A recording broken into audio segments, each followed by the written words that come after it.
कर्म कर लेना जीवन की सार्थकता नहीं है। ये काम भी कर ले, वो काम भी कर ले, सभी कामों को कर ले, इससे जीवन सार्थक नहीं होता। जीवन सार्थक कब होता है? जब हम उसके तत्व को जान लेते हैं।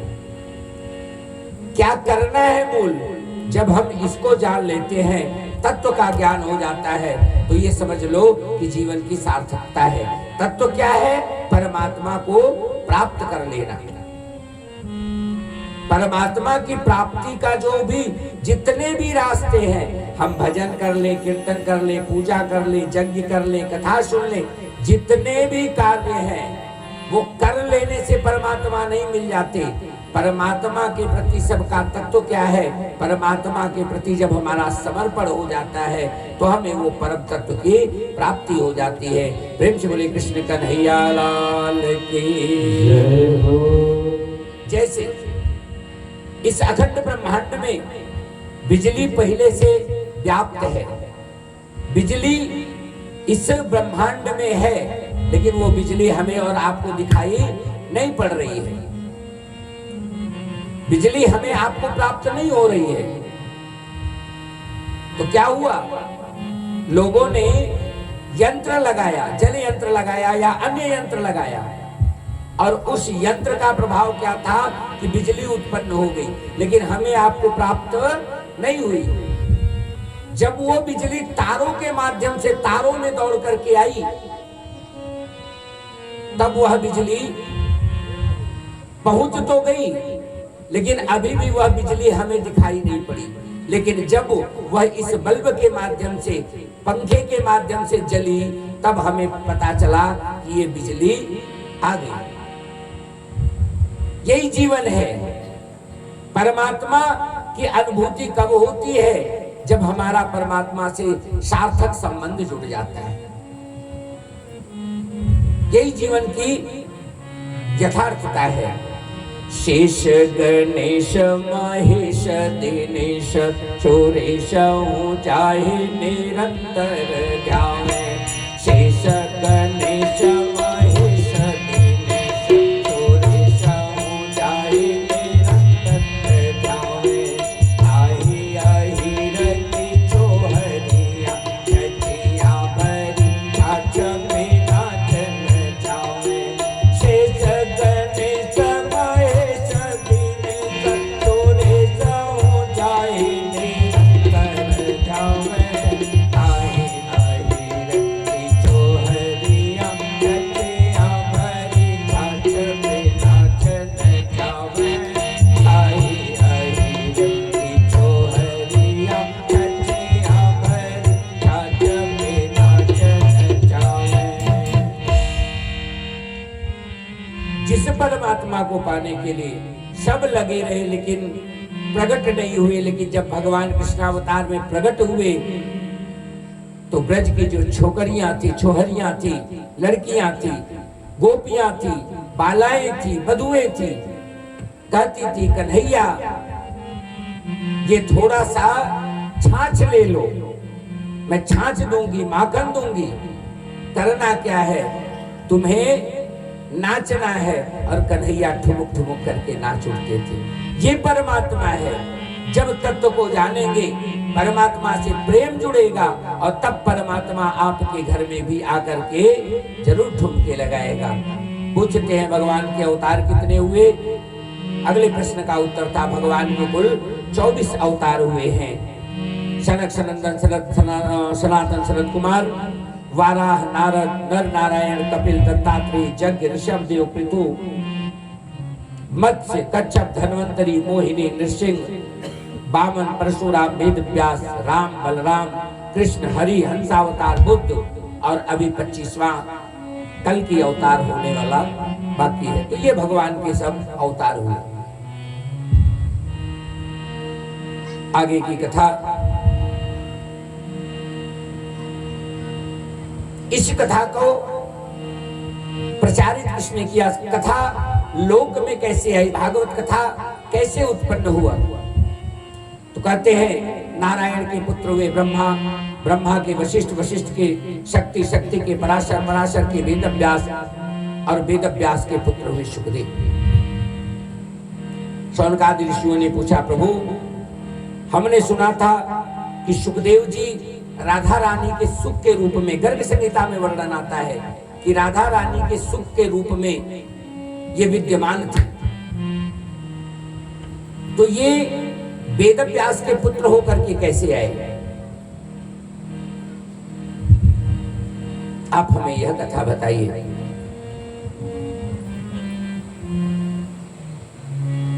सूत जी मुस्कुराने लगे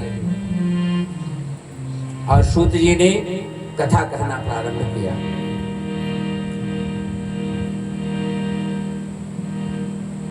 प्रेम से बोले कृष्ण कन्हैया लाल की जय। एक बार मैया पार्वती घर में कुछ काम कर रही थी। उसी समय नारद जी का आगमन हो गया। नारद जी आए, मैया पार्वती के पास पहुंचे और पार्वती के पास पहुंच करके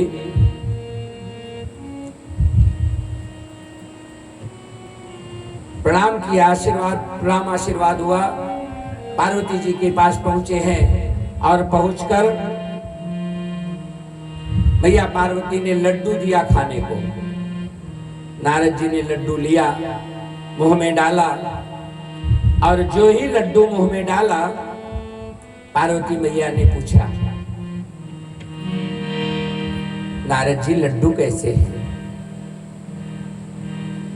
नारद जी ने कहा, मैया लड्डू तो बहुत बढ़िया बने हैं, पर क्या बताऊं,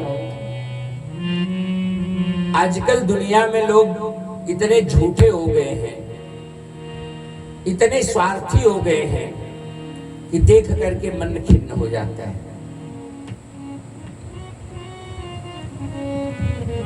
अपने स्वार्थ लोलुपता में लग करके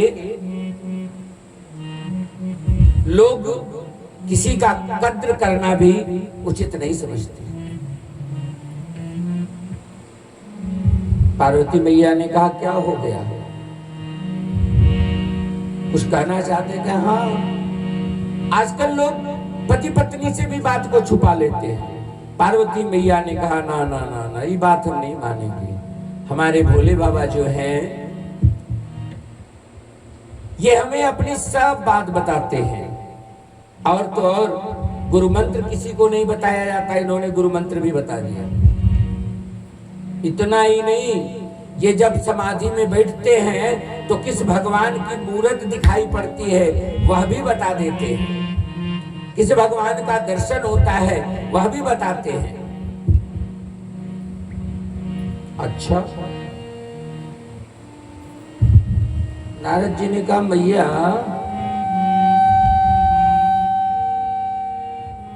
तब तो आपको बताए ही होंगे कि गले में जो मुंड की माला पहनते हैं, मुंड की माला जो गले में धारण रखते हैं, ये मुंड की माला किसकी है? और तो और सब स्त्रियों के मुंड लगे हुए हैं गले में, आपको बताया कभी? अब तो पार्वती मैया का माथा ठनका। राम राम राम, सारी बात बताई तो बताइए नहीं किए कि किसकी माला पहन के रखे हुए हैं, और स्त्रियों के मुंड की माला। अब पार्वती मैया लगी इधर से उधर घूमने। नारद जी के काम हो गया। हा? एक बात आपसे निवेदन करूं, नारद जी को लोग हंसी का पात्र बना देते हैं, पर नारद जी कोई हंसी के पात्र नहीं थे। नारद, जिसकी बात परमात्मा भी रद्द न कर सके, वो नारद है। और हमारे शास्त्र कहते हैं, नार माने होता है ज्ञान। नारम ददाति सह नारदः, जो ज्ञान देता है वह नारद है। और नारम दहति सह नारदः, नार माने अज्ञान भी होता है संस्कृत में, तो जो अज्ञान का दहन करता है वह भी नारद होता है। नारम ददाति सह नारद, नारम दहति सह नारद। जो ज्ञान देता है वह नारद है, और जो अज्ञान का दहन करता है वह भी नारद है। और ना रद्द, जिसकी बात भगवान भी रद्द न कर सके, वो नारद है। अब नारद जी निकले और जाते जाते बाबा भर में बैठे थे। बाबा से कहा, प्रभु आपको मैया बुला रही है। बाबा ने देखा, कहा घर में से आप निकल के जाओ, मैया न बुलाए। भगवान गए। भगवान जो पहुंचे हैं पार्वती जी के पास, पार्वती मैया ने मुख दूसरी तरफ घुमा लिया। भगवान ने पूछा, क्या हुआ देवी, आप इतनी नाराज क्यों हैं? पार्वती मैया ने कहा, आप बहुत झूठे हैं, आप हमें सारी बात नहीं बताते। कहते हैं कि सब बताता हूं, पर आप सारी बात नहीं बताते। क्या नहीं बताया देवी मैंने? आपने यही नहीं बताया कि ये गले में किसके मुंडों की माला पहन के घूमते हैं। भगवान शांत हो गए। भगवान ने कहा, देवी जब जब आपका जन्म हुआ तब तब आप हमारी पत्नी बनी, और आपके न रहने के बाद आपकी ही याद को सजोने के लिए मैंने आपके नाम की ये माला धारण की है। पार्वती ने कहा, पार्वती मैया ने, तब तो आप और बड़े वाले झूठे हैं। भगवान ने कहा, आप क्या कर दिया हमने? कहा, बताओ, हम इतनी बार मरे हैं और आप एको बार नहीं मरे। हा? कौन वाली दवाई पीते हैं कि आप एक बार भी नहीं मरे? भगवान भोलेनाथ शांत हो गए और भगवान ने कहा, देवी मैंने अमर कथा का पान किया है, मुझे अमर कथा प्राप्त हुई है, और उस अमर कथा का प्रभाव है, उसी अमर कथा के प्रभाव के कारण मैंने एक बार भी शरीर का त्याग नहीं किया। मैया बिल्कुल शांत हो गई और मैया ने कहा, फिर हमें भी अमर कथा का पान कराइए। भगवान भोलेनाथ बिल्कुल शांत हो गए। 2 मिनट तक सोचा और फिर कहा, देवी आपको अमर कथा का पान तो कराएंगे, लेकिन एक बात याद रखना कि जब तक कथा चल रही है आप तल्लीन होकर के कथा सुनेंगी तो ही मैं कथा सुना पाऊंगा। शांत जगह पर कथा का आयोजन हो, ऐसा सोच करके भगवान मैया को लेकर के एक कंदरा में प्रवेश किए। उस कंदरा में भगवान के जो गण थे बिल्कुल पूरी कंदरा को खाली करा दिए। पशु पक्षी जीव मात्र का भी वहां पर प्रवेश वर्जित था।